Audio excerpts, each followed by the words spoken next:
You are listening to Let's Go, the weekly anime podcast about weekly anime from Drawn or Alive and Dynamite in the Brain. So come along and hang with the Let's Go gang. It's Dwayne. Hello. It's Niall. Howdy. And it's me, Brian. And we are talking about anime that aired the week of. Is that date correct? I don't think it is. Let me go back and check. June the 6th to June the 12th. I forgot to copy that bit in. 2026, starting with Welcome to Demon School in Rubicon, Season 4, Episode 10, Triple Love Squad. Nice The trio. The thruple of friendship. Yeah,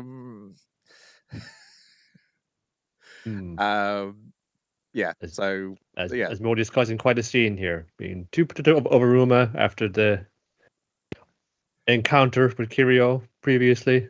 It's like he's going around, he's got a circle of flame around him at all times at class, burn other people's copybooks. People are making food off of it. It's a whole production. I like the whole thing of like the commentator kind of, but like, and things are turning back to normal for old misfit class. Wait, hold on, this isn't right. Some bullshit is happening. Everyone wanted going up to a room and going like, congratulations on the great fucking show, and it's like, fire bad. Clara's gone feral because she can't get near Ruma anymore. And when they point that out, and she's just pacing back and forth like a tiger in a cage, it's pretty great, yeah. And I get that he wants to be protective, but it is the standard. It's like, why don't you just talk to each other and tell why you're upset, but no one wants to talk about their feelings. But they are emotional children, so that's okay. That's not so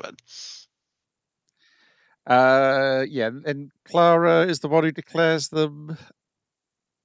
Yeah. Eventually, he Triple Love Squad. As needs to. He needs to go. He gets a text from Balam Sensei. Is Balam like Balam's been silent? I've noticed like in the last season. I think is just like they only get the voice actor in now and again. It's just like, okay, so Balam has no lines again. What's going on? It's just couldn't and it's like in this bit of the story right now. It's like besides like literally there's a panel people in. To get out I've got of a meeting room. this now or previously. Balam says to show me what happens when demons will go too far and evil will go. You know, your brain on too much evil. It's like, oh yes, stay in school. That's I just thought I keep noticing that Balam keeps appearing in the plot, but not actually saying anything in the plot. But anyway, Asmodeus has to head to meet Balam to talk about evil cycle stuff, and it's like, gotta leave you. So Clara takes a chance, captures the room in a big net, and drags him off to explain. Listen, I love you, and I love Az. And he loves me, and he loves you, and it's like we're like a three-way triple love squad. The name of the fucking thing. So when one of us is in trouble, we got to look out for the other two. So if he needs you right now, I'm willing to sacrifice you, but I am going to snuggle up to you entirely while he's away. That's also happening. So they go shopping. I'm obviously the big sister in this trio, so I got to be a mature one here and let this slide.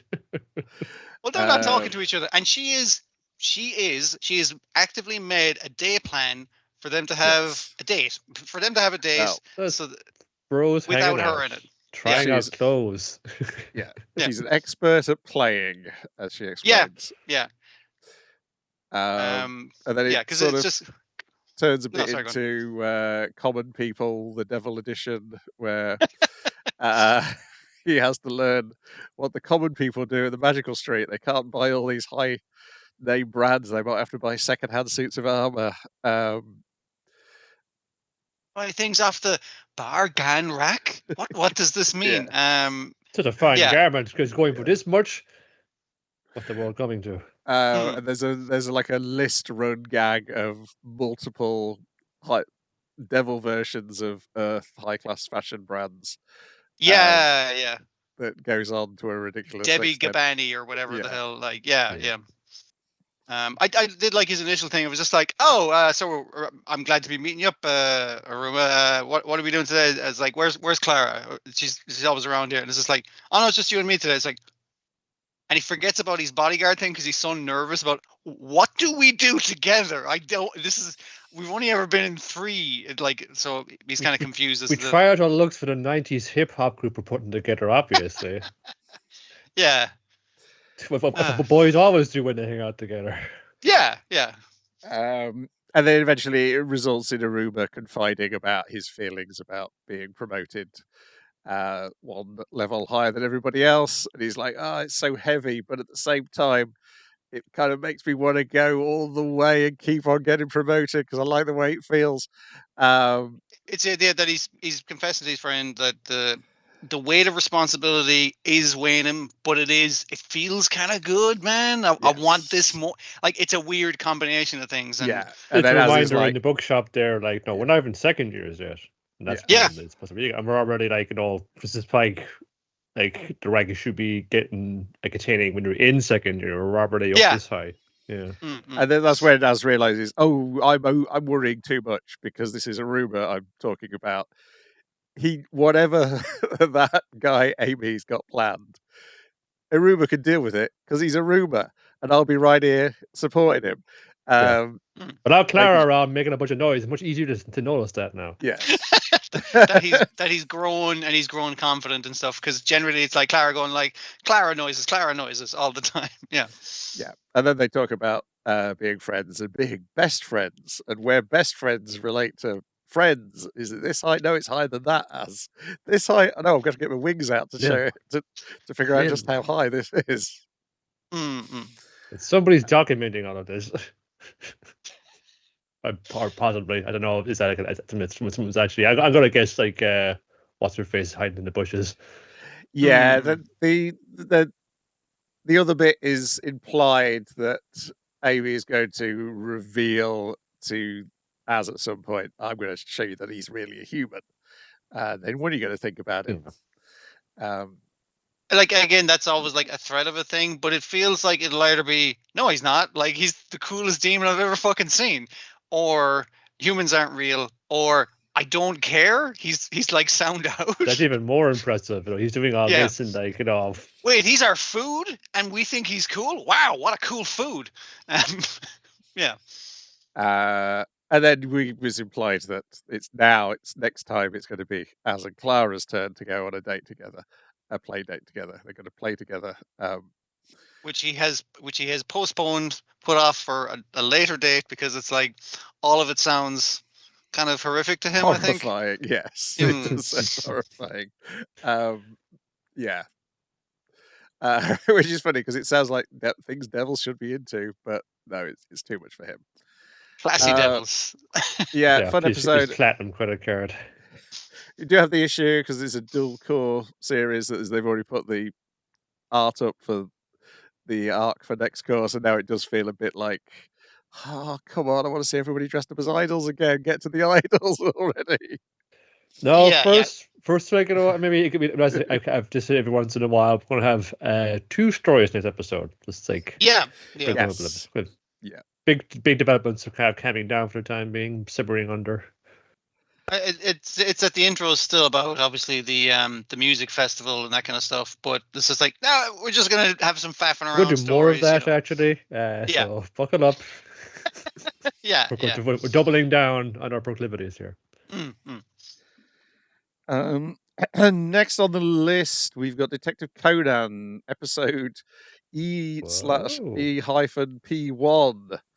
The Gold Detective Conan has officially run out of numbers to fucking number its episodes. Yes. Just to make sure you know this isn't canon. In what way is it not canon? Yeah, it's weird. It's been pretty cute powers and make all these problems a lot easier to solve. Well, here's the thing. Unlike the Pretty Cure episode, which has the Conan characters in, this one establishes at the start, in the world of Conan, Pretty Cure is a cartoon watched by children. And it's really well animated. It looks like nearly better than reality of Detective Conan. It's quite impressive. Now it establishes that, and then we see cameos of one of the characters from Star Detective Precure. But she is not the Precure in the episode. There are 2 Precures in the episode, neither of which are characters from Star Detective Precure. Yes, they are imposters because there's a gang of thieves going around, disguising themselves as people like Kaito Kid or Carmen Yaiba, and of course the kids are disgusted that they're using characters they love and people who they kind of know to commit crimes. It's all the guys because like the Kamen guy, but also what's it? You ran. He's discussed it. The big kids discussed that they go on Conan version of Godzilla. Yes. Again, the only successful crime apparently they've done is where they dressed up as the cops to show up. And I was like, that's clever. It's like, why would you think Godzilla could and it's just the thing of like Godzilla with a big bag in his back trying to steal a bunch of jewels, and it's like it didn't work. None of these other crimes worked. But yeah. Yeah. So the kids investigate and they manage to lead Detective Chiba to 4 thieves, but it turns out those thieves were just schmucks set up by the real thieves, who turn out to be the bodyguard of the guy who's being hired to who's the guy who's at the jewelry store. He's hired this bodyguard to. He hired the largest man he could find, which he certainly has, to protect the pumpkin, a jeweled pumpkin, and a mysterious woman who is acting suspicious. This is why it's Ayumi who goes, "Hang on a second, those 4 men they arrested, none of them were women, and it was a woman." And we were following a woman to their hideout around. So yeah, what's going on? And then they get back to the jury, and the bodyguard has dressed up like some sort of pumpkin monster, and the mysterious woman has dressed up in a very bad Cure Answer costume. It's not even like a mascot of Precure. It's because she has like the instead of pillows. Yeah, that would be a good way to put it. Like a plush of it. And like, because the ends of her arms end in like stumps, like a Powerpuff Girl kind of situation. Like she has to remove one of them at one stage when she pulls a gun. It's just like, oh shit, Precure's got a gun, which this Precure does. But I mean like a real regular gun, not a magical gun or anything. Yeah. And Yumi's horrified, but both this is not the real Cure Answer, and also this Cure Answer is a robber. But then, would you believe the real Cure Answer shows up to defeat these thieves with the help of Conan, who fires his sleeping dart at when the fake Cure Answer pulls a gun on the real Cure Answer. Doing this, of course, Conan has figured out, oh, this is Kid dressed up as Cure Answer, which it is. And he's like, yeah, but you can't tell anybody because it would break her little heart, because she's like, finally, I knew Precure would show up all the time. He's like, we have to solve this crime because then Precure will show up. It's like, it was her motivation for this entire episode. A young woman's dreams. So Conan has to go along with like, all right, I'll do like fighting for justice. I'll do all the stuff as well. That's fine. Yeah. And the red herring is that they have briefly met Anna Akichi, the Precure secret identity of Cure Answer, but so you might be led to think initially that she has shown up in the story, given that Conan and the other characters showed up in the Precure episode. But no. This is very realistic. Nobody turns into magical girls unless they're a magician. I've never heard Detective Conan described as realistic, but okay, fair enough. Based on a true story. Yeah. I mean, it's always happening. There's many examples of people being turned into children. There's this, there's Kids Police, there's Kill Blue. It's always happening in Japan. It's just it's societal problem they've been struggling with for decades, and trying to address it in the media. What do we do about this? What about the de-aging population? I think they'd love that in Japan. Yes, but it's always linked to crime. It's like a young population worth like a crime wave sweeping the nation. It happens in the last Sentai series as well.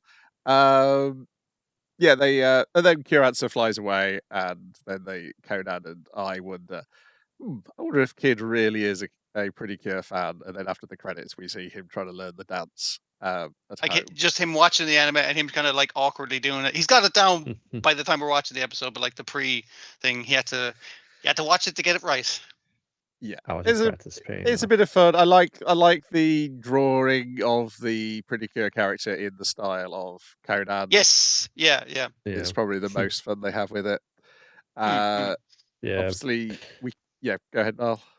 I was going to say they're having like more fun with the thing over there. Was there's always like the fifth pretty cure was like independent or lone wolf or against them, but then eventually joins their side. But it's actually like prompting you, the viewer, and saying, "Can you figure out from the clues we've given you which of these 4 potential candidates or suspects could be the fifth pretty cure?" It's like, yes. So they're actually like treating it as a legitimate mystery for you to figure out before the episode airs and they reveal it. Okay, that's fun. Yeah, obviously, it's a weird situation over here. Is that we have this episode streaming on UK Crunchyroll, but we can't watch The Pretty Cure. That's not streaming. So the only official way you can get some Star Detective Precure in your life is by watching this episode of Detective Conan, or of course, get a VPN. Yeah, who would do a thing like that? This was easier for me to understand and enjoy than when I dipped into the Pretty Cure one, where I was like, I don't really understand who any of these characters are apart from the Conan characters. It is fun to see them show up.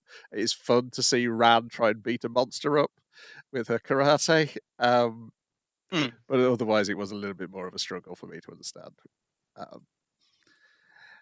Then we got Akane Banashi, episode 10, Jugemu, at which point I decide this is not a very good adaptation of the comic. This was the final straw for me. Okay. And I don't know whether it's their approach or whether it's just because they're in a rush. Because were you feeling like, you feel like, there's probably a certain bit of like, they should have like landed a bit more.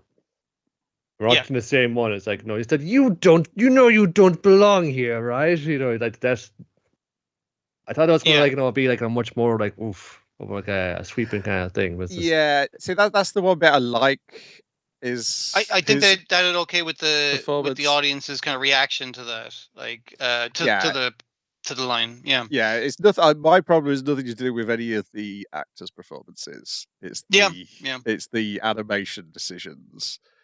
Because I was like, I remember this looking so much better in the comic, and I went back to the comic, and I was like, not only does this look better in the comic, there's entire it is somehow both longer than the comic, and it's also cut stuff out of the comic.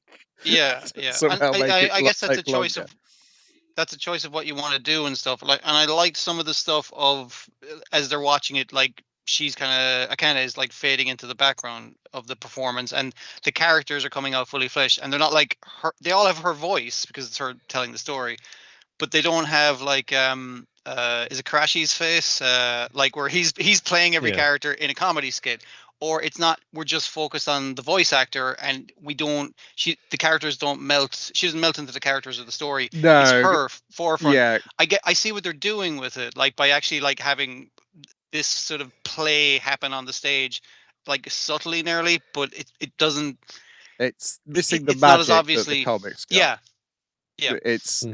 I don't know whether that's just because they decided to study real Rakugo performers and got carried away with that, or the more likely explanation is they were in a rush and they had to get it done and they had to live with the storyboards they've got, because it's anime and we know there's a weird delay with the Netflix streaming of it in order to add international dubs to it, like 5-6 week delay or whatever it is, which makes you think they're running close to the line on it. And obviously you've got this, the director's got 2 shows, one of which looks incredibly better than this one does. It's the thing, is the performance, the one with because there was like, I was trying to compare scenes and I was like, often you couldn't because the scenes had disappeared, but there's the bit where the guy who isn't one of the 2 recurring characters on the judging panel is like, and in the manga, it says the performer is disappearing from the stage, and we see her dissolve, and the background appears on the. So she's got the screen behind her. On the screen, yeah. Whereas in the anime, we're getting it shot from his position. We're still seeing the screens. We're seeing the characters around her. It says even the translation is different. It says it feels like the performer has disappeared, as opposed to telling us the performer has disappeared and showing us the disappeared, because she doesn't disappear. Yeah, at this point when she says he says this. And I see what they're kind of doing as well. Like it's like a part of it is shot from like a low angle, like you're in the audience looking up at the stage, and Akane is like very low in the frame, and the performers, the characters in her story, are appearing like in the mid section of the thing. So it's like our focus is kind of shifting on where we're looking at on the stage. And I was like, I see what you're doing, but it's not really hitting. Like that's the thing. Like it's nearly there, but yeah, there's something. And the manga has like segments which is talking about the history, which reflects what she went and learned from those books. Yeah, and that's not in here at all. And there's just have the bit with your man talking about their master going like, no, I'm not going to explain to her the thing she needs to do. She needs to figure that out through study. And I was like, you could have just explained it to her again. The standard thing. That is fine. I know that's compared to the comic, thing, but which is it's the. But that's what they use instead of the whole lot. Yeah, it is literally the bit which is the magic trick of the comic, is the bit which fails for me in the cartoon, which is the actual performances. It just does not produce the feeling I get reading the comic, and so I'm like, I don't think I'm going to come back to it if it's the same team working on it on the next season. Well, what they need is just one more time. That's what they need. Yeah. And pretty much. And like if it was just like a Netflix thing, they would have waited. They would have come out whenever it does. Yes. But they were saying, no, I can put this out on YouTube. We're like, have that's another one. Like you could do this, like, maybe have a more considerate model for us, because we're trying to be a modern anime production, maybe try and do this a little better, be a bit smarter about it. Or I can do it the old way and just steam ahead and put it out on YouTube, like, and then put this massive pressure to get it out. And then to this kind of deadline, it's just, it's just, just new ways of doing things, but they're also going to fall back in the same ways, even when it's not a smart thing to do. So, I mean, they gave Witch Atelier the time to delay, but I guess they were going to delay one, but not the other. I suppose maybe it was the fun thing there, like, and it's just like, we won't delay two things off you. That's just it. Because he's also got that Mickey Momo thing to do as well. Oh yeah, of course. Yeah. No rest for this guy, like, and like he's fucking game for it, I suppose. Otherwise, he wouldn't have read all this stuff. But you're going to get like diminishing returns if you keep fucking putting all this on him. But the Mickey Momo thing is I think it's going to be shorter anyway, so you can push I think it's more into it that way. Yeah. God. Anyway, that's me. What do you think of it? Like, what really kind of pulls me into it is just hearing that the Rakugo actually performed, and all of the voices and all the enunciations of things and all stuff like that, and even the cute little bit at the end is about like, depending where you are, you can enunciate it this way or this way, and like, on different, the pronunciations of the full name in Jugamu is different depending on who your master is, and having to explain that to two different people because they're both amateurs coming at it from an outside thing. It was kind of the intended it was kind of like a part of the intended effect of it. It was like for the audience, it's kind of like you're like tuning in and just like listening into it, like a podcast or a radio show, and that was kind of the way I was focusing more on the sound of it, and then reading the subtitles of it was maybe like as anything individual that's kind of was wrenching me from that.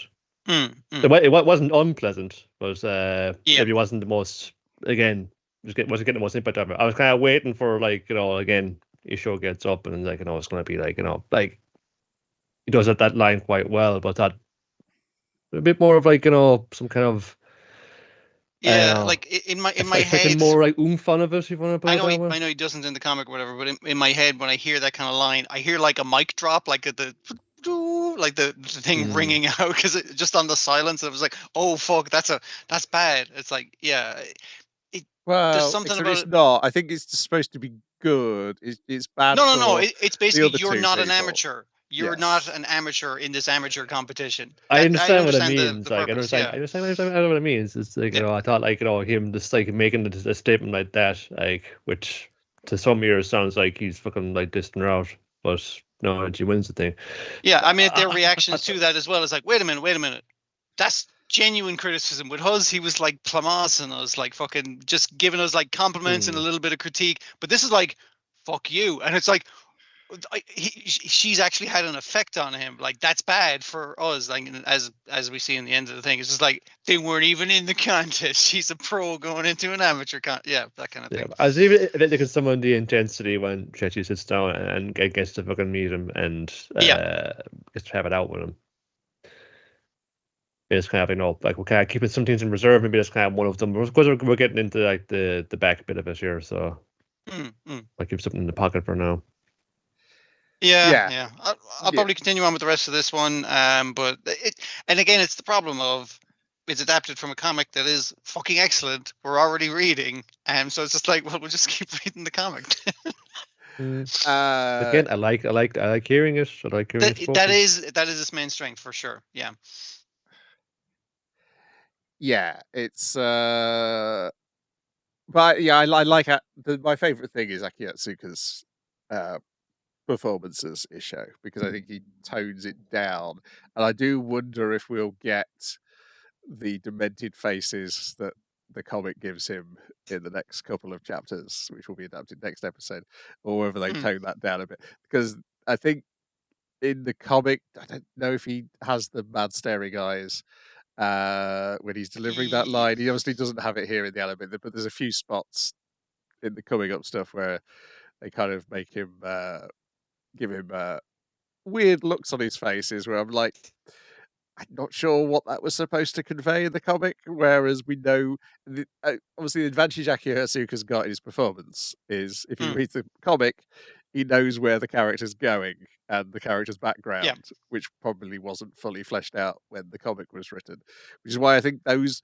I do think the bits which aren't the storytelling are perhaps better than the comic was at this point. It's just the storytelling bit. Interestingly, I'm just quickly, the Karashi thing that was really fleshed out compared to what the comic did for him. That because they know that he's going to be a continuing rival ally, depending on like he's one of the up and coming guys like her. So they flesh out his thing. So I think maybe I'd have to go and check the her Hikari's performance as well. But I think maybe the first time in the comic that it performs the magic is with that second Jukumo thing, and I don't think like I said, it's the magic's not there. And I got in my head is the thing the Astronaut people said about an adaptation of it. When you do an adaptation of manga, you want to create two things. One is the feeling you had while you were reading the manga, and the feeling you had after you'd read the manga. So it's both the feeling you get as you're turning the pages, and the feeling that stays with you. Yeah, when you're thinking about it after. You have like this like. You probably can't even we describe it maybe in so many words, but you know like the shape of this and the texture of it. Yeah. So when you look at it again, you want to find some of that texture within what they built in the animated series. And definitely a thing that they're bringing into the adaptation, as you're saying, Brian, is they're looking at where characters are going and where plot lines are going, and they're like, oh, let's account for that earlier on, but it's messing with that adaptation of that initial feeling. Yeah, I don't think I was messing with that. I think it's just the story. It's the storytelling part. It's a bit like how when One Punch Man first came out, you're like, oh, how on earth could this be animated? How on earth could this be animated? Then that season 1 drops, and you go, oh, it's creating the same feeling you get from reading One Punch Man, but it is doing it. It's not faithfully aping it, but it's recreating the feeling. Yeah. And then when other people come along and try and do it less competently, it's hard to. And then the creator of the current One Punch Man comic says some stupid racist stuff on Twitter, and you decide, I ain't gonna read your comic anymore, mate. I don't care how bad or good the anime is now. One is still writing a very good comic, and I'll just read that. I'm good. So that's the kind of thing. It just doesn't create the magic. But anyway, I don't want to repeat myself. It would be like being in a meeting with me. Right, Demons of the Shadow Realm, episode 10, Long Arm and Long Leg, in which Long Arm and Long Leg fight for the entire episode. Yep. What I like about the piggyback thing, that was like, that's the obvious thing that happens, but then it sets it up in a way that's like, oh, so like long arm gets shot in the legs, so can't like step down while grabbing thing, and long leg gets shot in through the eyes, both so eyes. Can't see anything. It's like, I'll be your legs and you be my arms. They've been sealed in a mountain for 500 years. They didn't know what guns are. 1200 years. Sniper rifle. Okay. It was 1200 years. I think they said. Oh, was it even longer? Yeah. Because they give them a reason to piggyback in a way that's just like, oh, this makes sense, and also they're more deadly like this, and also like it's fucking viscerally horrible what's done to these. And just in case you're concerned about that, we'll make sure to say up front, we love eating people, especially children. Yeah. Especially, we're definitely evil demons who definitely can do whatever they want to us to destroy us. Yeah. Like they kind of open it up with it's like, yes, we're bastards. The tale of us scooping up rivers and stuff, that's bullshit. That is fake fucking shit that was constructed later to make us look like assholes. We eat people. We just ate a few people, okay? That's why we got sealed in the mountain. We especially like children. That child there, he's looking a bit sinewy, but we could go for a little bit of kid right now. By the way, who's the master of left and right? And the master of left and right steps forward and go like, it's me, his guardian. I'm the master. Left and right, attack them. And they're like, why do we have to listen to? And they're like, left gets it straight away. Right. Left cops on straight away. Right is kind of like, what the fuck? I don't have to. Yes, master. We will do that thing. The old lady, and it's a good kind of setup. Yeah. The old lady's got loads of knives. She's got to get home and cook her husband's dinner. The old lady is like, again, there's no reason for that character to be great, and this is a great old lady character who's like, so you can see the demons, yeah, so you have demons, use them to fight. And she's like, I didn't bring them because like if I was stalking you left and right, I'd be able to smell them if I was coming after you. But got my knives though. I just want to get the fuck out of here, honestly. Like, this is a shitty situation for me, and the two guys I came with are fucking dead. So yeah. And we work for the Kagamoris, and we work for the middle brother. The second son. You know, that one, the one that sounded most like a prick. That one. Yeah, it's like, yeah. They also need to try and figure out who freed these two, because they were sealed by a previous seal user and a monk. I love how mad the long arm and long leg are at this monk. Like, where's this monk who helped seal us away? I'm gonna kick his ass. It's like, you know how long humans live, right? It's like, doesn't matter. Bring him out. So they tried. That boy's going to try and find out who freed them, but eventually, Tadera gets a sniper rifle. Takes the parts off. Then they join together. So then we reveal that the kid is actually the master, and he's also the seal. He's the twin with Seal, and they're like, God, he's a kid, and I want to eat him. But if we eat him, we'll kill him, and then he might get Seal and Sealers again. What are we gonna do?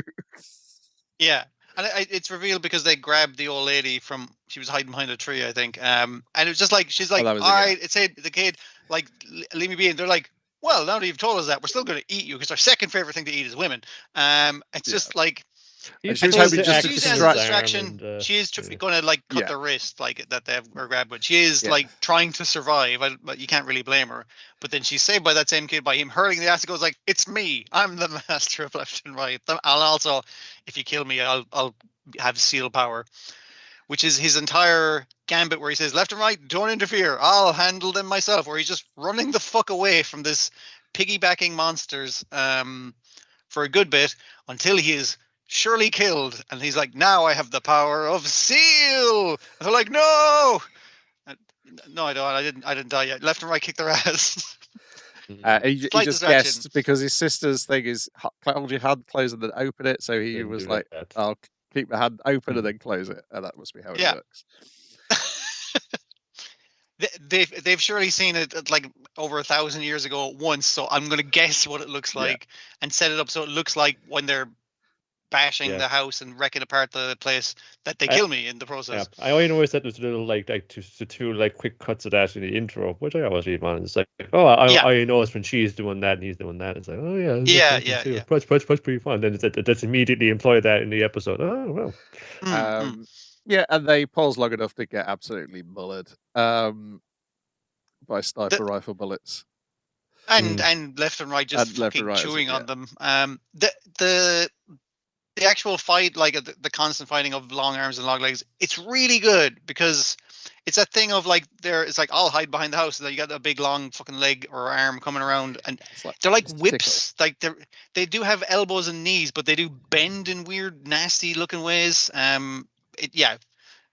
I guess a horrible Mr. Tickle. It's not a good Mr. Tickle. Like, one was doing like gum tornado, or like it's all twisted like a corkscrew. You know when the Mr. Men become public domain, you get in a Mr. Tickle horror movie. Yeah. You will get 5 of them. Well, I mean, the good thing is, we'll probably be dead by then. I live to see the day. Never seen the day. Mr. Men are just desecrated.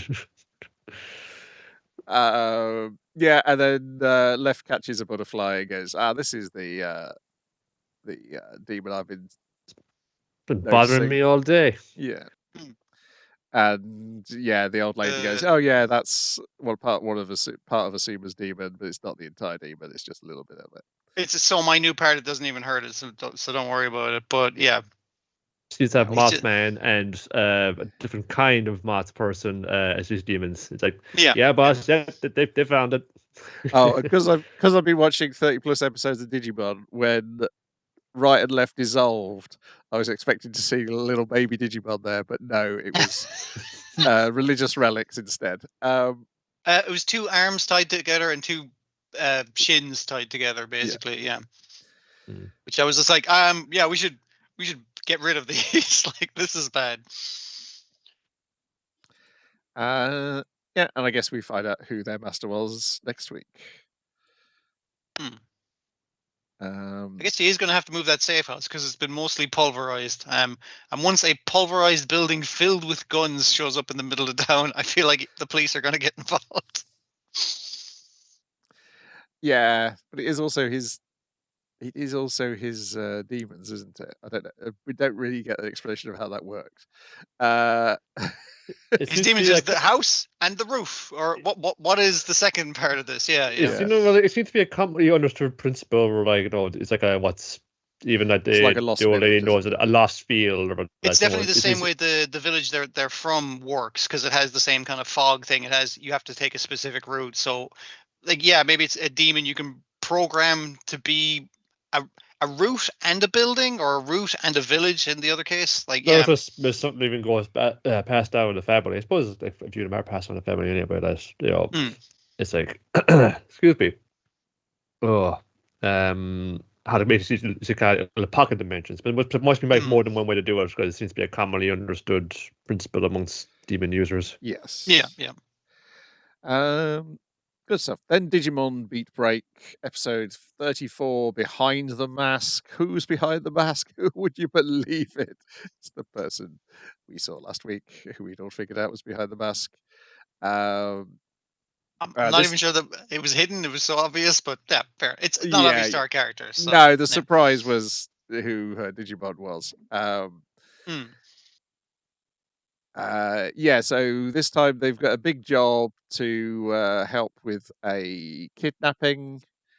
They're going to pretend to pay the ransom, but actually take down the kidnappers when they do that. It's very funny. The bag full of money turns out to be a bag full of Gekomon. Aha!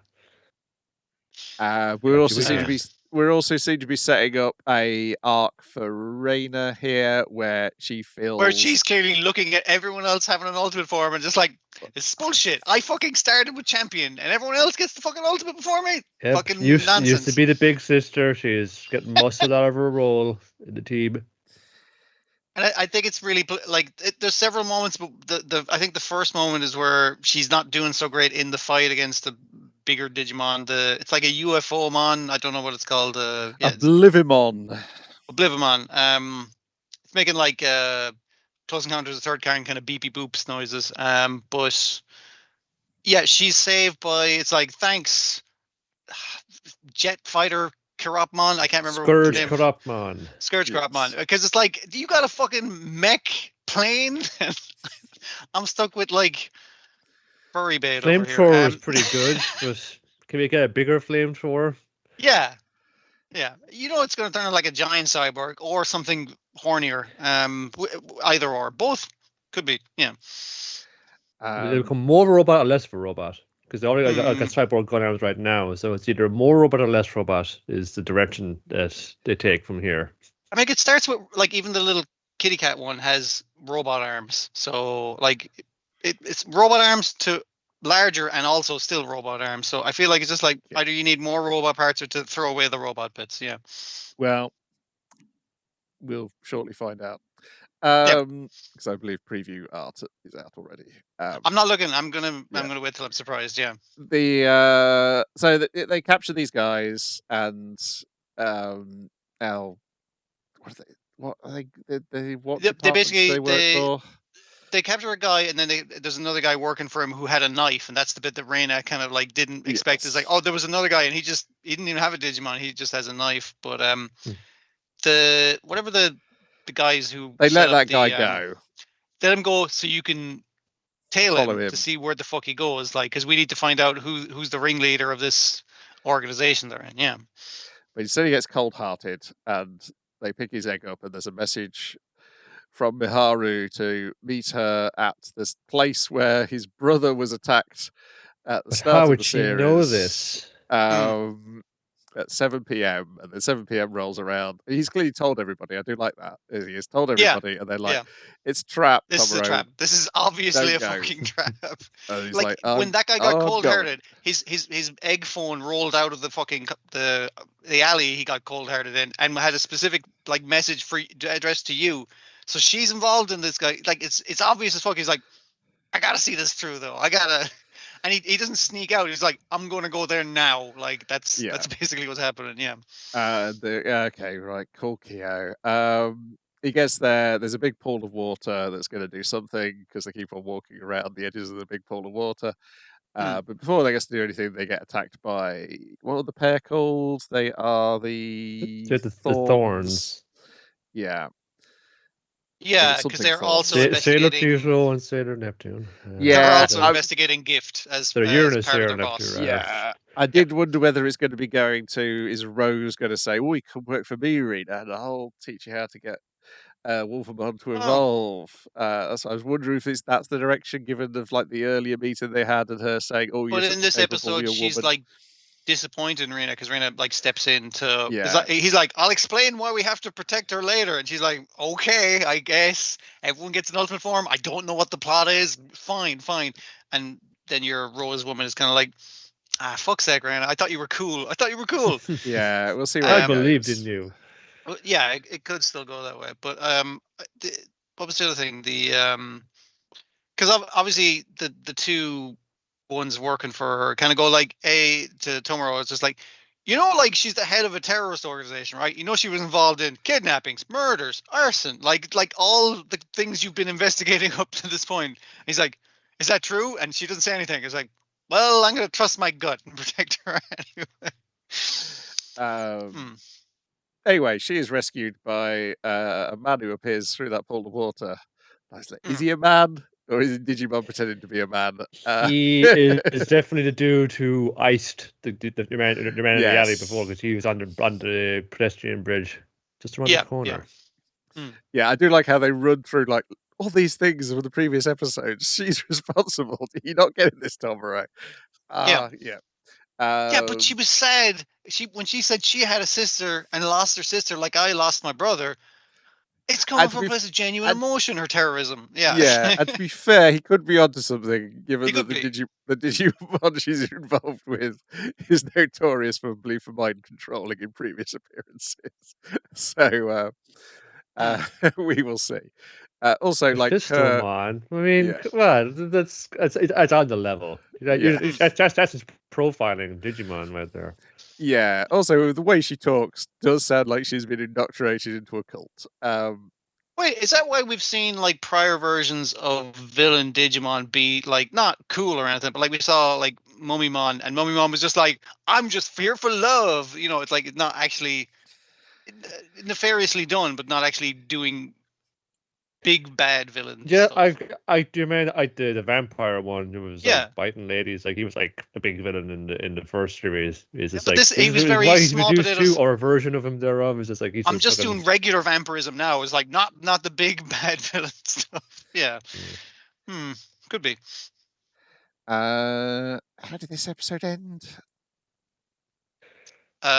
She just gets to walk away, and it's kind of like I assume you're one of Rose like, I'm telling the cops that you were protecting a terrorist.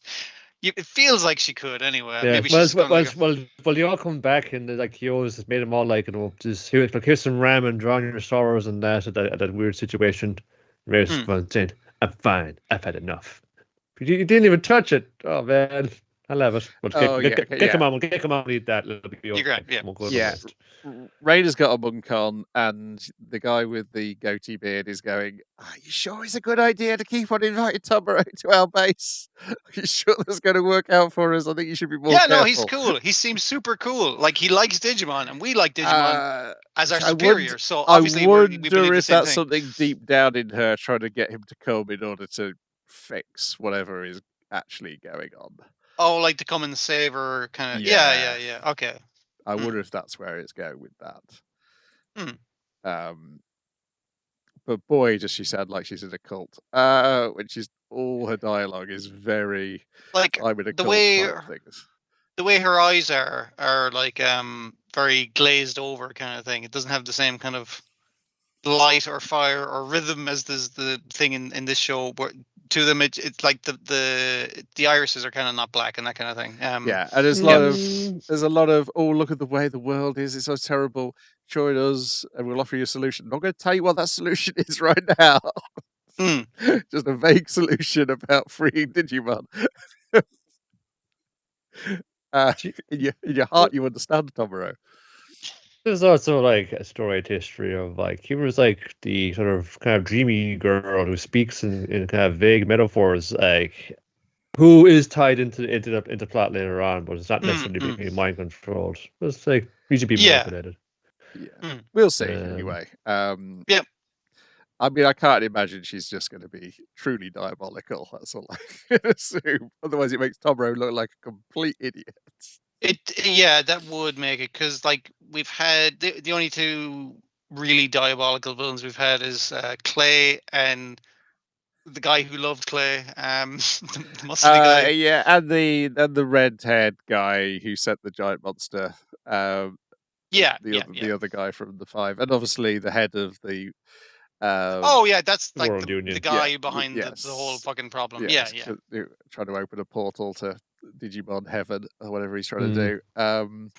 There's probably a grain of truth in what's going on, because it's probably a little bit fucked up that like the only way Digimon allowed to exist are to hunt down other Digimon. That's our only acceptable like place in society, is to hunt their own kind.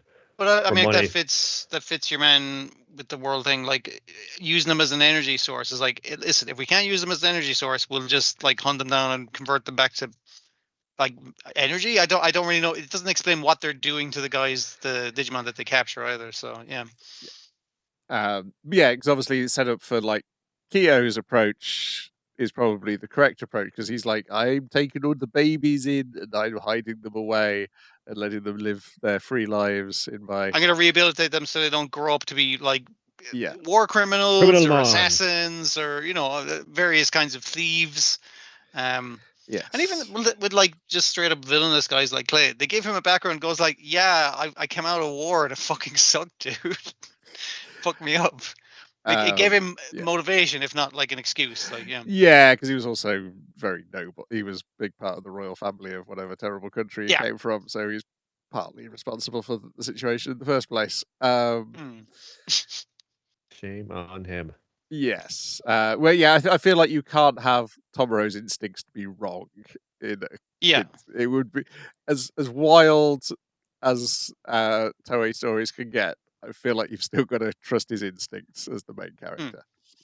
Tomorrow, you idiot! We will see. She did kill a bunch of people on purpose. Well, they tried to say, well, it doesn't mean we get to be Judge Judy in execution. That's quite, now. It is a bit, because they did seem like they were going to cold heart her there and then rather than capture her. Because she hadn't got Digimon with her, and they were just going to attack her with Digimon attacks. When you think they were Vine type Digimon things, you think you could just like grapple her and bring her into custody. One of the let's do the poison breath straight away. Yes. There's no really coming back from that. Like, yeah. Then we've got Nippon Sangoku, episode 10, Reunion of Mortal Enemies. He's figured it out. He's got to go speak to the Emperor. And I'd love the bit where he's used his legalese on us. But also, I love the bit where your boy's going, I know those women are the only people who can get me off, but please send them away because I need to pack. And then as he's packing, he goes, what the fuck am I doing? Wait a minute. Why am I doing what he tells me to do? He hasn't even done anything yet. But and it's not like he's going to get an audience with the Emperor. Or wants him to do it. Yeah. He's doing it. He's just walking right up into the gate and saying, pardon me, like, no, it's the Emperor, please. The Emperor's gone to bed. It's like, it's an urgent matter, need reinforcements. It's an urgent message from General Ryumon. It's just like, well, you can fucking wait because I don't know who the fuck you are. Or you could pay me to submit your petition to the council, who would decide to submit it to the Emperor. And it's like, if you pay me off now, that'd be grand. And I was like, that's not going to happen. And it's like, right, I'm going to kill you here for insulting the Emperor. And actually, through facts and logic, what you're doing is an insult to the Emperor, and you'll be executed for it. And your man gets really cheesed off of that. Unfortunately, his greatest enemy shows up in a fucking car going like, yeah, that's right, kill that guy. We meet again. How long has it been? 3 years? It's been 3 months. 3 years and 3 months since my wife's passing, actually, sir. You were there. You remember that. I do. It is. And you're that guy, the farming stuff. Yeah, pretty good job on that one. Look at you. Come to see the Emperor, huh? Yeah, well, come on in. Yeah, I'm away talking about some reinforcements myself, actually. Yeah, a lot of this episode could boil down to I'm here to talk to the organ grinder, not the monkey. As various monkeys throw themselves in the way. Yeah. Because the way what is his job again? He's like Genki Taira. He's a home secretary. Home secretary. So Minister a lot of it's basically like he's going to. I was like, an excuse to take over the army and usurp General Ryumon and all this. I'm going to use this guy as an excuse to do that, and that not going the way he planned. By the end he's of just holed up in a castle and then the coward run rampant across the country. This is rank incompetence. It's like we should pick us from the general. I vote for Minister Taira. Yes, all of us vote for him as well. So many plants in the audience, and even just the one at the back. A random woman kind of come up and it's like, this guy is obviously going to say, make me the general of the army. And a kind of panning shot of everyone laughing, and then a shot of him laughing, and the camera has to double back on him. Yeah, he's like, what a ridiculous notion. Because I do not have the capability. Their mistake is they've assumed he's come here to ask for reinforcements. Now, that assumption may have been planted in their heads by him. But yes, 100%. I come with urgent news from the war front. And it's like, you want reinforcements. Yeah, no bother. But as he's revealed, it's like, obviously I'll take over the army, says Taira, and he's like, I'm going to go do that. And he's like, no, who would you suggest to be the general if it's not going to be Home Secretary and it's not going to be you, obviously, because you're nothing. And he's like, I would suggest no one. We don't send reinforcements. And it was like, huh? And that's how the episode ends. It ends with him saying, what we should do is withdraw. And then they really go. Even more so, yeah. Because on the other side of it, we have gotten like Ryumon checking in on his boy who had been taking dodgy medicine from a doctor for long-term conditions. And the doctor's kind of like, I don't know what fucking stuff they had mixed in there, probably like fucking ash or some shit. But no, he'll be grand. Like just give him a bit of time. And he's like, oh, thank God. Now you get your ass back in bed. You're all burned, all on the back. So lie the fuck down or face down, whatever.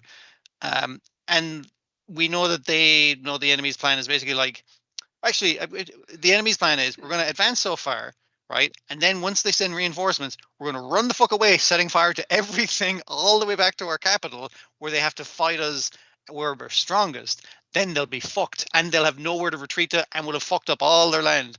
So the idea is, if you don't send reinforcements, they'll have taken over all this area that they're probably just going to set fire to and ruin anyway, as is part of their plan. Yeah, so Kaku, I guess by extension, Mizumi have sus. Yeah, so what Tyra is obviously trying to do would be the worst possible move you can make right now, is you're playing right into their hands. Yeah, exactly. But yeah, it is just beautiful to see these goons that Tyra's put in his cabinet just get outwitted by a guy not doing the obvious thing. Not doing the obvious thing and defeating them with facts and logic. Because he's the only dude in this entire administration who keeps the receipts. Because that's the other thing the woman tries to go. It's like, apparently he's a harsh master and he's always executing people and he's being a cruel lord, and he's just like, no, I'm just obeying the rule of law. I'm not doing it for my profit or anything else. Yeah, because she's trying to say he's trying to raise his profile by doing those things. Yeah, he's like, no, I'm trying to raise the reputation of the law. What you're doing right now, grandstanding in front of Tyra and trying to actually doing a big favor to him, that's trying to bolster your reputation. Yeah, you're coming at me with all these accusations. I mean, come on, read the room, lady. And he keeps trying to go, it's like, because he has a 30-minute audience. He's just like, and they're just like, yeah, come on, reinforcements, and he never gets to the reinforcements. I think I should have time. Let me finish. Yeah. Man, it's grand. This, I do hope somebody picks the manga up, because boy, I want to carry on this. I want to carry on experiencing the story when the series is over. It's I know the next episode as well is just going to be entirely about just him talking this through and then trying to convince this Phoenix Wright George ass fucking emperor just sway one way or the other, and that's going to be the climax of the series. It's just a dude a guy talking to a room full of goons, verbal aikido match happening in here. Yeah, it's definitely one of the most pretty things this season as well. It seems nearly static at times, but it has such nice choices of what it animates, that kind of thing.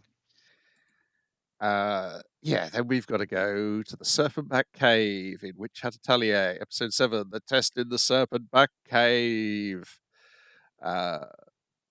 Where we get our first absent brother of the week. As we learn a bit more about Reke. Richelette, to be her full name, which just goes by Richet nowadays. Yes.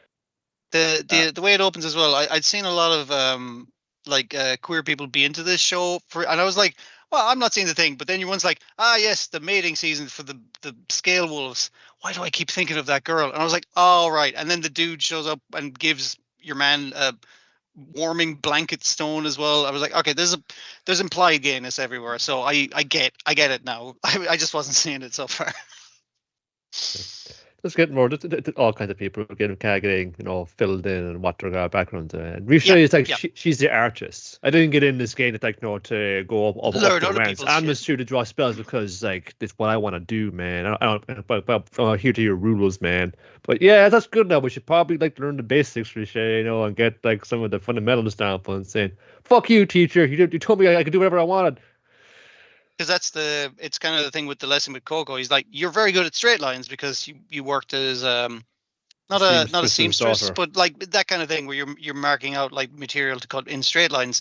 Curves, you're a little less good on those, but that's going to be your specialty. Straight lines. He's like, I got a specialty. I'm just going to draw straight lines. It's like, no, you naturally get better at your specialty. Work on the things you don't know. He's genuinely trying to teach them, and obviously the other kid is she's like, I'm excited to learn. But the other kid's like, I don't want to learn anyone else's spells. I want to have my own unique voice of spells. And it's like, well, I can't really force her to. Yeah, I wonder if that's going to be mirrored by a brimmed hat witch down the line. Because I suspect that is also a thing they like to do. Originality of spells, definitely. I mean, like when there's no fucking rules, that's very much so their thing. Yeah. Yeah.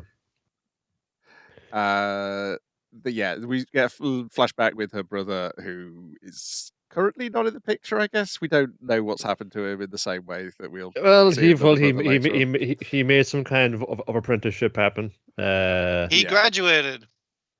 Did they expect the same out of her? That's the thing we get from her teacher as well. You can't really have two, but like, because you already have Agat, you know, like she has the first family name. Could you have like two of the same, like, kind of story going on there? So I think different. with our master, like he's saying, I got her. I took her in from having a prior master, and obviously she's more attuned to like those prior kind of teachings. He doesn't want to mess too much with it, and I was like, yeah, that's kind of the problem that he's in. That he wasn't her first master. That kind of thing. Well, the way it made it sound to me was that it's like, you know, it didn't pan out probably because of too many rules. So yeah, that would be my took guess her well. on, but you know, which is why he doesn't want to fall into the same trap. Like, yeah, will constrain her creativity, but also have like an educational responsibility to steer in the right direction, be a responsible like spell user. Anyway, Agot and Riche and a guy called Udi are going to do their second pentagram test. When I first saw his name, like on the subtitle, I thought his name was Ennui, and I was just like, "That's a bit on the fucking nose." Well, there are worse masters you could have, like his. Yeah. Very hands-off guy. He's just like, this guy's just gonna fuck it up anyway. It's his third fucking time doing this test. And they are going to be. Their examiner is a giant.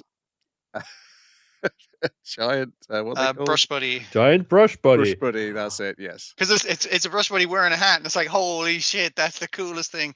Because the brush buddy is the first one to see it. It was just magic. No, that was forbidden. But wear a special cloak I made. You just assume like the form, and you will appear the same as animals that are nearby. It's not body transformation; it's appearance transformation, which isn't the same fucking thing. Check it out. Come check out these like rabbit penguins. They're called Mirfons over on the cliff right there. Put these on. You'll approach and you like get close to me. You appear like little penguins wearing little hats. It's pretty adorable. Yes, this is a Lyra who has Wolverine's haircut. No, I was going to say like God, what was it? Was it Feral or something like that? That had like the undercut that was like the different color. There's one. Oh, it might be one of the guys with like Gladiator and those guys. There's definitely someone from the 80s in the X-Men that has that haircut. Yeah, it is a bit sort of Shi'ar blowback. But Esper Mammy is the other thing. But I just saw the picture of her from the manga, and it's Wolverine's haircut. It's definitely Wolverine's haircut in the manga. I mean, like it props up the little hat, so it's the hat makes it more pronounced. You see, and it's all the silhouette. Which could also be Baron 1's haircut, because I believe when he's not transformed, he has the same haircut. Or maybe that's Celine from who was the lady who was like the villain in Kill La Kill? She had like wing hair as well. Yeah. Oh, yeah. The evil mum. Yeah, it's a cool haircut, is what we're saying. It is, yeah, powerful, and woman. She seems like a cool witch. Sorry, Quiffrey, you're not a cool witch, mainly because I keep on hearing that English accent you've got in the dub. Even when I'm back to watching the Japanese version now. Yeah. Okay. She even bought a croak for that, like, you know, that dismissive like dipshit master and said, "Well, I'm gone."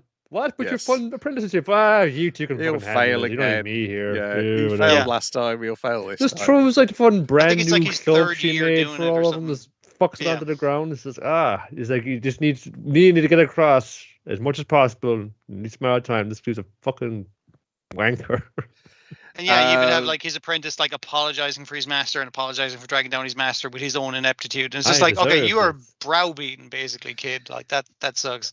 Yeah, and the test is they've got to disguise themselves as magic penguins to lead the magic penguins through some magical ruins that witches had previously ruined. And the lesson is using magic to protect other non-magic people from magic, and then they get in the ruins without revealing. Because if you take it off, like they'll realize, oh, that's a human, not a fucking penguin jackalope. So I don't need to fucking follow that. But the other thing is like this Snake Road thing is some fucked up magic wars, and they fucked up the entire landscape, and this is the route that these little guys take as part of their migration. So we fucked up nature, so this is us like paying back nature by helping guide them through. Like, and I like this a lot because it's a nice riposte to what they've been setting up in the previous episodes of like, are the witches being negligent to the rest of humanity by not using magic to help them? Where we now see they're atoning for past crimes against nature. I know they're making it like a test for the kids and everything as well, but like it's just like this is a very simple thing we can do for these animals that we've fucked up the migration pattern of. So it's good overall. I think it is like Walter, like worrying about like too many constrictions of what can or can't be done. Maybe some things are forbidden, shouldn't be, or maybe we've kind of went too far with this. But it's also, it just shows how maybe just like magic, it can do this or that, but just haven't got enough fun people do. We're just like kind of stretched over, and we're aware of the damage it can do. We're aware of what's what's forbidden and that like that. But we can't get to every little thing, Yeah, it does raise the question: is like they've forbidden the magic that could also fix this. So we've got to go through this. Thing. We fucked it up so bad. Elaborate way.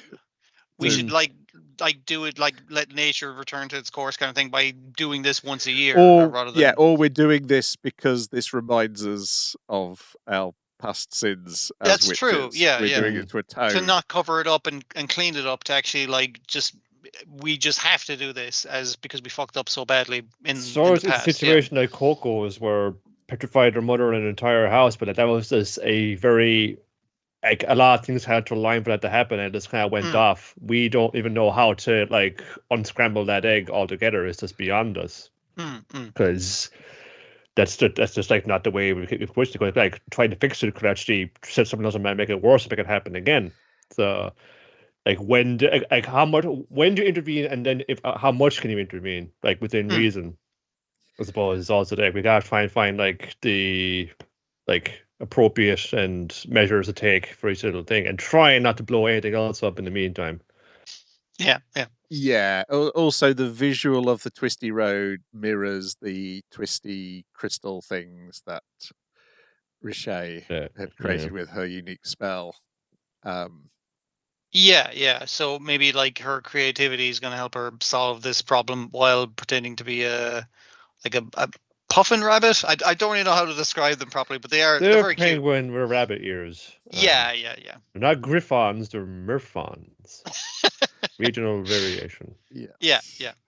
And again, just there's a lot of great visuals in this. Like I like the kind of scale wolves things. Like scale wolves is a metaphor. They lose their armor so they don't damage their young in breeding season, but they could remain armored. It's like, you need to open yourself up even if it makes you vulnerable. Like that kind of thing. Like obviously that's going to be the metaphor going through. Those little guys are very cute. The little Mryphons. But the snake road as well, like I like that it's a crumbling snake head as part of the road, but there's like a big ring that was like, okay, was this like some sort of magic portal or a gun, or like it implies this was something nasty, basically, whatever it was before. It was going to be to do like a motorway. Yeah.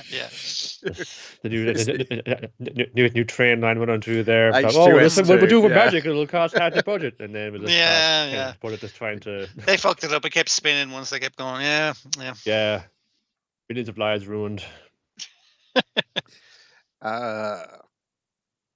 We should just reopen the old line. That's pretty much it. They go off to go and do the test. They're at the mouth of the cave. I think the only other bit is where Coco goes to find her, and it's the star of the show. The brush buddy finds that she has like a secret cave in a pot, where she does all her cool artsy magic. Well, it's just, the pot's just the gate to a real cave. Yeah. I know. I'm saying it's in the pot because the visual of Coco going all the way into a pot is pretty funny. Oh, I also love that. Even in this fantasy realm, it's like a fantasy realm made by a Japanese author. They found a way to have a fax machine. Oh yeah, because they get a fax telling about your test. Oh, you got a letter. They've been coming up there. It's pretty cool that the pen is on one of those. I can't remember what the fucking thing. My brain's like spirograph. It's like not spirograph. That thing where like you have a pen connected to like some levers so you can increase or decrease the size of the drawing. But it's that. But like it's obviously composing like, spell. But it is literally a fax machine. You're quite right. It's like the drinking bird because it's like bloop, yeah. Now I'm going to spend the rest of the evening trying to remember what that is. Yeah. Sorry. Yep. Good episode. I assume the rest of the series will just be resolving this test. Because I think, this is just one core, isn't it? It's not, it's Demons and Aruma are continuing. Yeah. I've read the comic, but I can't remember how it actually ends. Like I'm using this series as an excuse to finally read it after buying it like ages ago. It's not got me to that level because I still the little Moppets who are the main characters that you still grind a bit on me. Then we got Marriage Toxin, episode 10, Good for Nothing. I've got a bunch of notes for this one. Going to make a hamster is actually pretty good actually when you get down to it. Yeah. Just a little bit for the application, a little bit of critical thinking, and I could do all that with a hamster or a number of them. Yeah, going to make him everything gruel. I had the hamsters gather ingredients from all across the floor. Pick up anything that looks edible. It was their order. What I loved about that is she's trying to feed him, and he's like, "I've been told to never eat anything made by someone else because it's definitely deadly poison that's going to kill me." Teacher is going to be the main villain of this series, surely. Yeah, I assume it's like his dad or something. But that he's not even as far. He's just like the head butler or head servant or something. Right. Yeah. Whatever guy is forcing you into the role in the family. But the young master, don't trust anybody or anything in your life ever. Everyone's trying to kill you, including me. Don't even trust me. It's pictured as this huge head kind of like shouting this thing at him, and he's using this thing ingrained in him to go and then I'm going to purposely go against what that fucking guy said because fuck that guy. And he's like, whoa, that's pretty good. I've never eaten anything made by anyone else, so this is the best thing that I've ever had made by someone else. And then he goes, aren't your glasses the same as my glasses? And she's like, no, definitely not. Now he's on her lap looking straight up at her tits and the glasses are hanging off her top, and it's just like, wait a minute, those are like my glasses. Like pure coincidence. Don't fucking think about it. It's definitely not that I was no. But even learning that she has more of a past with him than we thought. And again, proving that he was always like a decent guy even when he was a little kid, much like Bugmaster told us. So good stuff. But then he hears something outside while they're sleeping, goes to deal with them. It's the Koala League. A group I had to use that as my background because the one koala that breaks a twig in its hand just to show how tough it is. I was just like, this is and there's so many of this looks like fucking a bunch of other guys have shown up and they're just there to be a one-off joke, and it got me every wave fucking after time, wave man. Of this goons. There's goons, the sloth masters. Like Snake Master, you get Snake Master pretty scary. That's fine. Sloth Masters, they can climb pretty high. They got the big claws. It's pretty. And all the sloth masters just fall off the trees that they're hanging on. There's a kangaroo masters that all jump out of the way. They all show up though after. Main bad guys showed up, and he's like, while you were gone, I killed her. No, I didn't kill her. I just captured her. And then we see her in the prison out of the recent Superman film, all in the glass cases.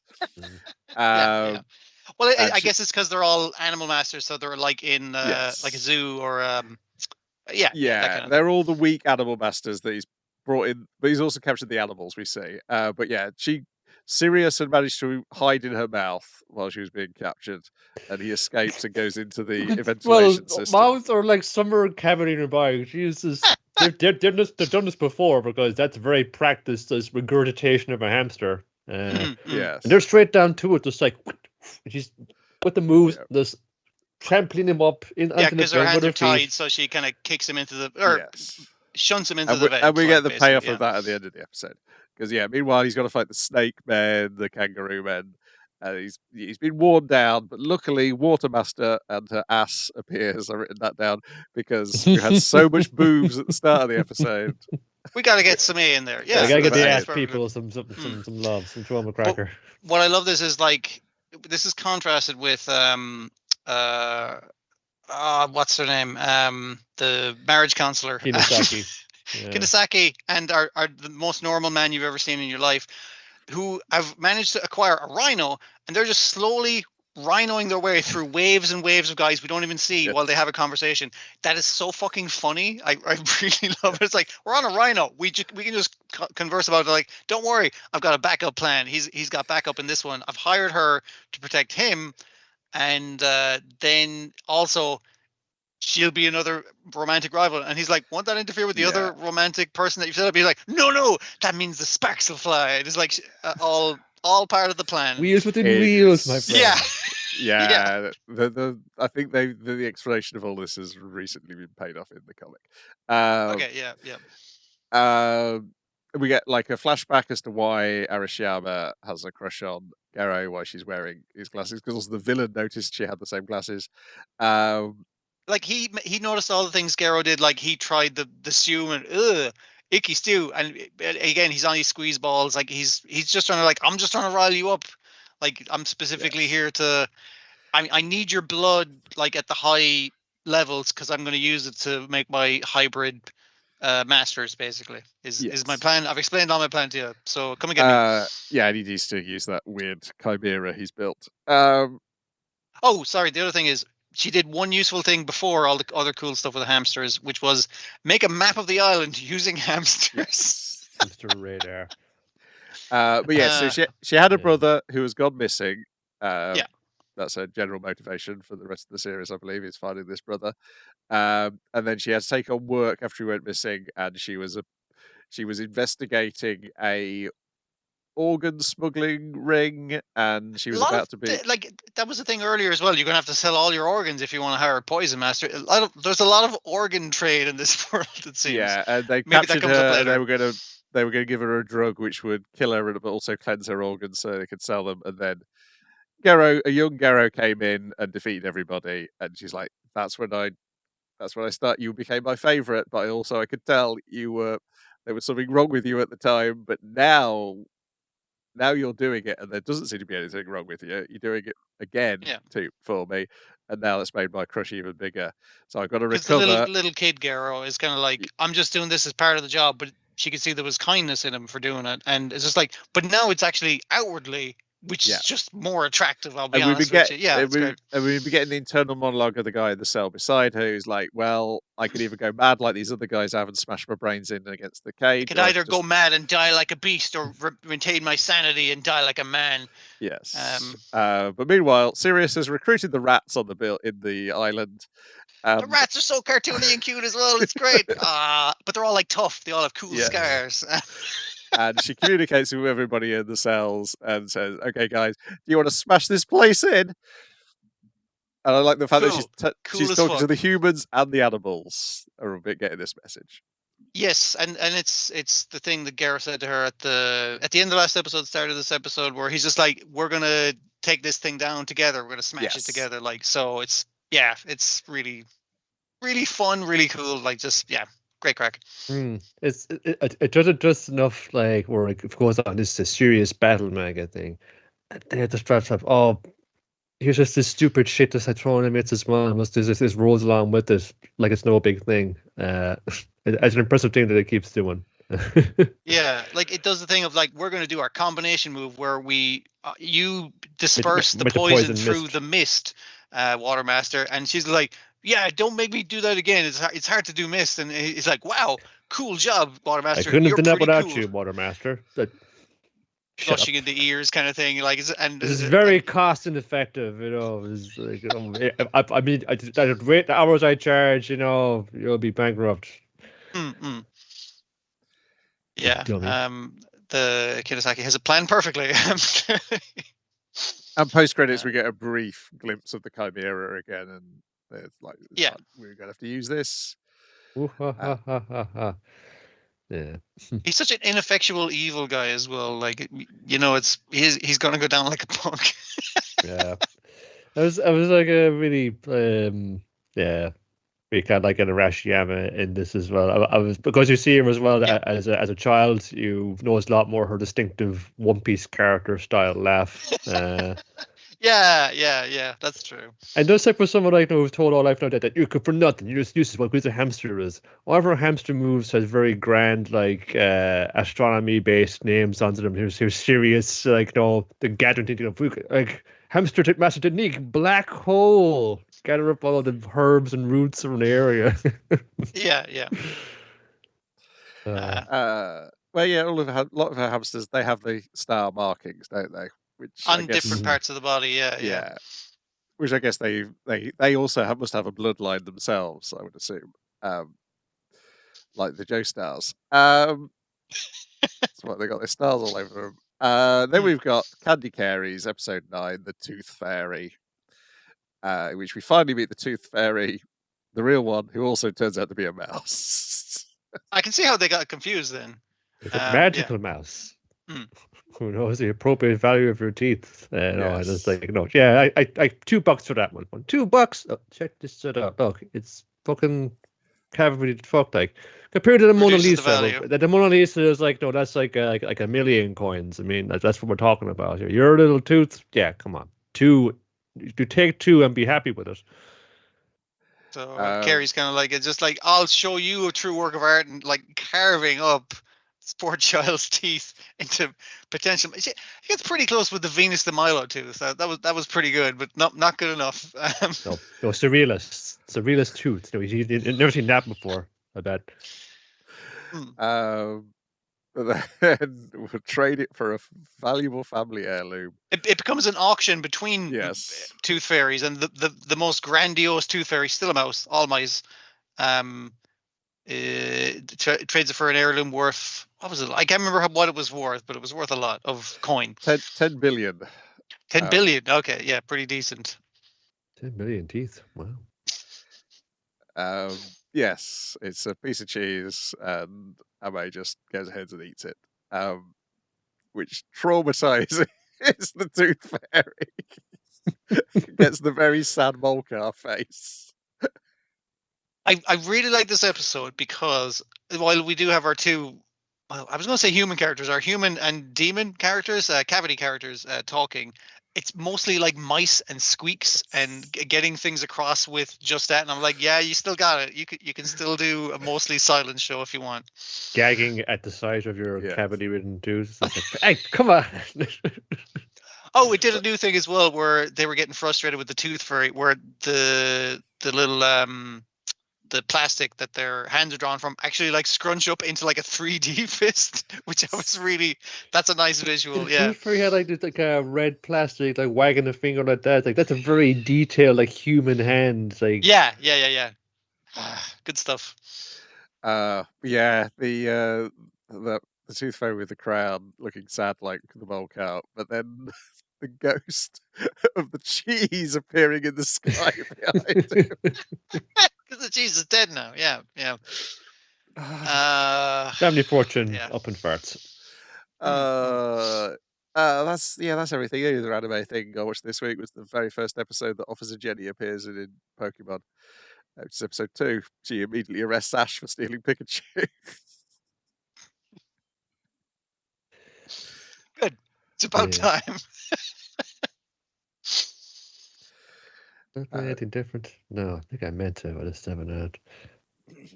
Oh, I did need to get some cutie honey. For one episode and one's in. It's for one episode, but it means then involve one. I gotta get the whole thing. So get some cutie honey, which is like, no, that's a good way to do it. And then more. I'm kind of just say it's all kind of a bit more kind of panel thinking going on right here. So I've been going through Go-Go 13, 009 one. I've been very kind of Cold War adjacent stuff. Okay, yeah. Yeah, that was why I was watching the Pokemon episode as well. Was for panel related stuff. You've got to watch all the important police anime. So that's it for another episode. Let's go. We'll be back next week with more of the same. Yeah. For now.